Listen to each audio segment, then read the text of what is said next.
कार्रवाई नहीं होगी तो 2 दिन 4 दिन 1 महीने के बाद फिर हम लोग ऐसे ही किसी और परिवार के साथ बैठे होंगे, क्योंकि उस परिवार की हत्या फिर इन लोगों ने कर दी होगी। इसीलिए जंगल राज कहा जाता है, क्योंकि ऐसे राजनीतिक दल है सत्ता में जिनके पार्टी से जुड़े हुए लोग ऐसी घटनाओं को अंजाम देते हैं और उसके बाद उनके ऊपर कोई कार्रवाई नहीं।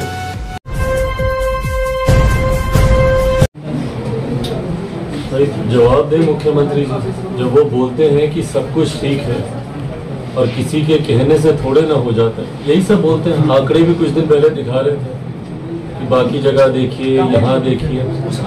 एक बार मुख्यमंत्री नीतीश कुमार जी को बोलिए कि यहाँ आकर इन 2 छोटे छोटे बच्चों के सामने यही बातें एक बार बोल के दिखाएं वो कि सब ठीक चल रहा है।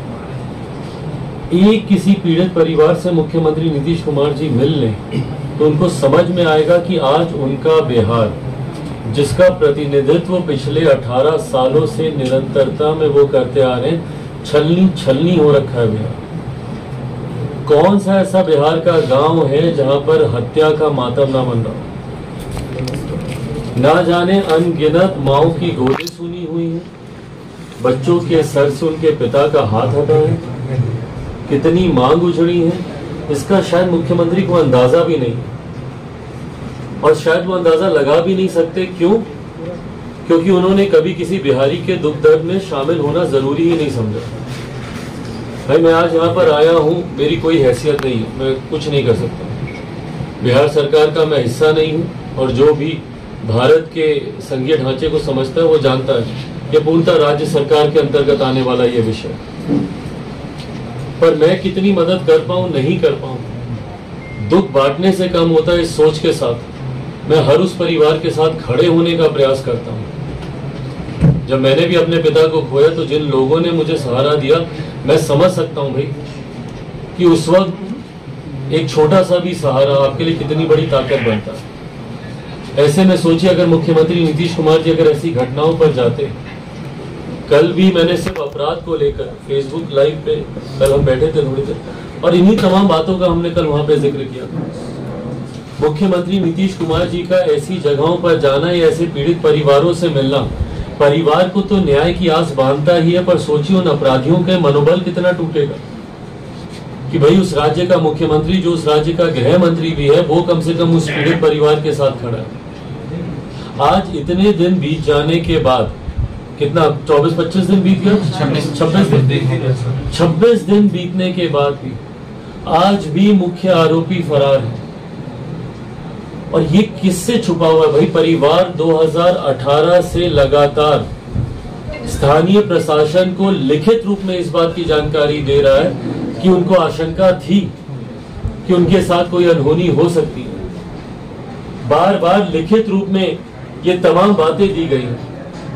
नीलेश जी ने खुद कई बार इस बात का जिक्र किया है, और उनकी लोकप्रियता, बढ़ती लोकप्रियता, हर राजनीतिक व्यक्ति जो थोड़ा बहुत भी राजनीति से जुड़ा हुआ है, भाई हम लोग भी जुड़े हुए, हर राजनीतिक व्यक्ति ये जानता है कि वो कितने लोकप्रिय थे।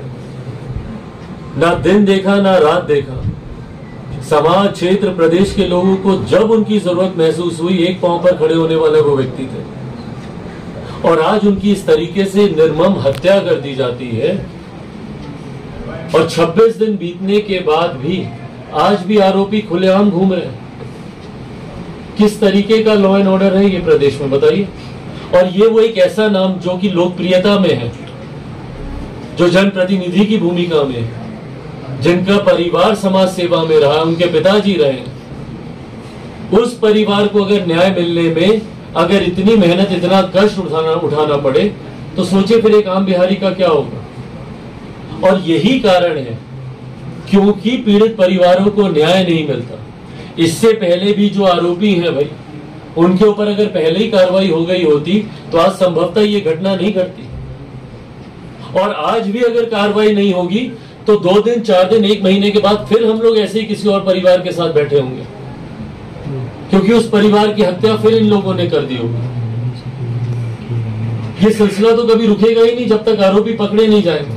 इसीलिए हम लोग मांग करते हैं भाई, इससे पहले जितनी जगह अगल बगल के थानों में जाइए, परिवार ने पूरा लिखित रूप में दिया कि उनके ऊपर किस किस हत्या के और कितने मुकदमे चल रहे हैं। अगर उसमें अगर उनको सजा हो गई होती, कार्रवाई हो गई होती, या प्रशासन इतना मुस्तैद होता, यहां पर आप निकाल के देख लीजिए कितने ऐसे लोग होंगे जिनके पास संभवतः हथियार नहीं होने चाहिए, उन लोगों के पास हथियार चले जाते, उनको हथियार के लाइसेंस भी मिल जाते हैं प्रशासन के माध्यम से। पर जिनके ऊपर खतरा है वो निरंतरता में आवेदन देते रहते हैं, स्थानीय जनप्रतिनिधि भी उनके बारे में कहते रहते हैं, पर स्थानीय प्रशासन को उनको आर्म्स लाइसेंस देने में दिक्कत होती है, या उनको किसी भी तरीके की सुरक्षा मुहैया नहीं कराई जाती। आज खाना पूर्ति के लिए उनकी हत्या के बाद एक गार्ड को भेज दिया गया। क्या करेगा भैया एक गार्ड?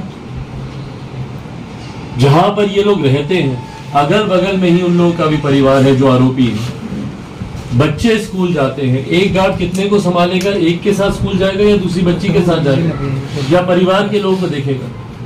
कहीं ना कहीं सिर्फ खाना पूर्ति ही ना आप कर रहे हैं। और यही सुरक्षा अगर आपने पहले दी होती, भाई कोई नहीं डाल सकता, जो होनी है वो होगा, पर कम से कम एक डर का तो माहौल बनता है ना। उनके पास अगर आर्म्स होते, अगर उनको उचित सुरक्षा मुहैया की गई होती, तो संभवतः जिस तरीके से दिन दहाड़े इतनी निर्ममता से उनको मार दिया गया, संभवतः ये घटना नहीं घटती। अगर संरक्षण नहीं है तो और क्या है भाई? मैं नहीं मानता कि किसी भी आरोपी की कोई जात होती है, कोई धर्म होता है। मैं नहीं मानता उसका किसी भी राजनीतिक दल से कोई आरोपी सिर्फ और सिर्फ आरोपी होता है। कल को भगवान ना करे मेरी पार्टी से अगर कोई ऐसे तस्वीर सामने आई, सबसे पहला संभवतः व्यक्ति मैं ही होऊंगा जो उसको सामने लेकर आएगा और आप इस पे कार्रवाई कीजिए। ऐसे अगर वो किसी राजनीतिक दल से भी जुड़ा हुआ व्यक्ति है जिसके ऊपर आरोप है, तो क्यों नहीं उस पर कार्रवाई की जा रही? और नहीं कार्रवाई करना ही दर्शाता है कि संरक्षण प्राप्त है इन लोगों को। 26 दिन हो गए भाई, वही हम कह रहे हैं, 26 दिन के बाद भी अगर आरोपी पे कार्रवाई नहीं हो रही है तो कहीं ना कहीं संरक्षण ही है ना, क्योंकि वो सत्ताधारी दल से वो व्यक्ति जुड़ा हुआ है, इसीलिए आप उस पर कार्रवाई नहीं करना चाहते हैं या करने से आप डर रहे हैं। कारण जो भी हो, आप अपराध को तो बढ़ावा दे ही रहे। इसीलिए जब जंगल राज कहा जाता है, इसीलिए जंगल राज कहा जाता है क्योंकि ऐसे राजनीतिक दल हैं सत्ता में जिनके पार्टी से जुड़े हुए लोग ऐसी घटनाओं को अंजाम देते हैं और उसके बाद उनके ऊपर कोई कार्रवाई नहीं होती।